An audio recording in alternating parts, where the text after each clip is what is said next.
panahon ngayon, yung I love you, ginagawa na lang, hello, Correct ka. hi, o kaya, love you, ganon. Casual na siya at gas-gas na. Casual na casual na. Dati kasi mahirap yung bitawan, lalo na kapag hindi mo naman minimiyan. Oo. Diba? So, marami na ngayong paraan para magsabi ka ng I love you na Correct. hindi yun nanggagaling sa bibig mo. Ikaw, At saka paano add ka ko lang, mag-I love you? di ba mas mahirap nga raw sabi nila, mag I love you, pag talagang genuine, yung nararamdaman mo, I mean, sa taong lalo na kapag first time mong sasabihin sa kanya. Oo. Di ba? Mas mahirap yan, parang sa paanong paraan ko sasabihin? Parang hindi ko na alam yung spelling ng I love you kapag ganon. Oo, correct, di ba? Diba? So, mas mahirap siya. Totoo. Tsaka may mga tao talaga na kaya nilang ipakita pero hindi nila kayang sabihin. Oo, hindi nila kayang gawin verbally, pero ano yun, physically. Di ba may mga nabubulol? Parang hindi Oo. talaga, parang hindi bagay sa boses ko yung I love you. Kaya Oo. parang Sinasabi nila, hanga na nga ako sa'yo eh. Oo. Taas kamay na nga ako sa'yo. si reference. Nakakaloka. Diba? So ikaw nga, paano ka? Kaya mo sabihin? Ako hindi. Hindi. Alam ko. Kapag ganun ka. ba, makakalandian kita, kunyari. Oo. Ano ba yan, kadiri? Diba? Kadiri, naisip ko. Lalo na hindi ko kaya sabihin.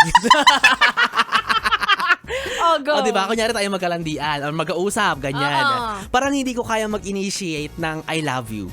Hindi ko kung tatanungin mauna. mo, sino sa inyo nagdalawa nag-I love you? Alam kong hindi ako yon. Hindi ikaw yun. Oo. Kasi nga, feeling ko mabigat siya eh. Oo. Oo, kung mahal mo naman. Ma-pride ako eh.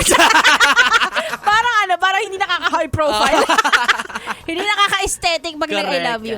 Pero, sa papaano mong paraan pinapakita? Siyempre, dyan napapasok ang aking love language. Tama. Which is wala rin. Ang tumal maging jowa ni B-Boy. Walang kwenta mo naman, Diyos ko. Ay, hindi. Ito kapag nag-I love you naman ako, sinasabi ko siya sa mga panahon at pagkakataon at mga oras na talagang nararamdaman ko siya. Oo, ayan. Diba? Parang Pareho tayo loving you extra today. So, I love you. Ganon. Tama. Halimbawa, may sobrang na-appreciate mo siya ng araw na to. Tapos, hindi naman kayo naglalambingan. Correct. Gusto mo lang sabihin na, I love you talaga, Oo. ma. Kasi naramdaman mo siya. Oo. Diba?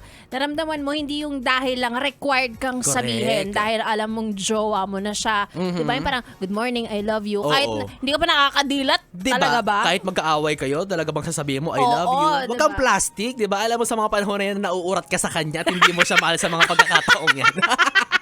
Gusto mo na sampalin, pero Oo. I love you ka pa rin. Diba? Ewan ko, pareho kami doon ni B-Boy. Well, may mga tao talaga na parang sanay na sila yung palagi nagsasabi ng Oo. I love you, gano'n. Kasi kaya nila. And isa yun sa mga strength nila, lalo na sa pag-express ng pagmamahal. Correct. Ako siguro ako, medyo kakaiba ako. Paano ka? Charot. Unique!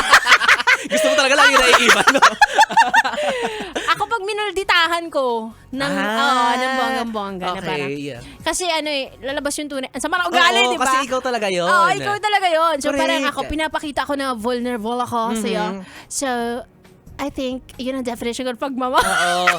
Diba? Pag comfortable kang ipakita lahat ng ano mo. Oo, lahat ng ano mo. Kasulok-sulukan ng ugali mo. Correct. Diba? Oo, ganyan. Siguro feeling ko ganon. Kasi mas mabait ako pag hindi ko gusto. Totoo naman. Oo, mas mabait ako pag di ko talaga, Kaya promise. minsan magtatampo sila sasabihin, ba't sa iba? Bakit? Bakit okay sa iba ka?" ang bait mo? Ganun. Pasalamat ka na mabait Correct. ako sa iba. Pero kasi, wala akong pakialam sa kanila. Totoo. Hindi, pasalamat ka na mabait ako sa iba kasi hindi ako yun. Oo.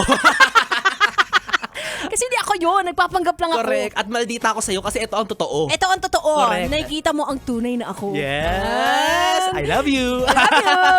Kaya masasabi ko na mahal talaga kita kapag sinungitan na kita. Ganon! Yes. Anyway, daldal na naman namin. Mandi pa lang. Pagod na kaming dalawa. Ituloy po natin ang ating kulitan online dahil live kami sa aming Facebook page at YesFM Manila. Manila. Susunod na po si B-Boy. Bibo! Nakasama niyo po ako. It's me, Ganda Wanda. Kita-kits tomorrow, same time, 6 p.m. to 9 p.m. Dito lang sa stasyon number 2. Uy! Sa Metro Mega Manila. Yabang 101.1. Yes! FM Solid!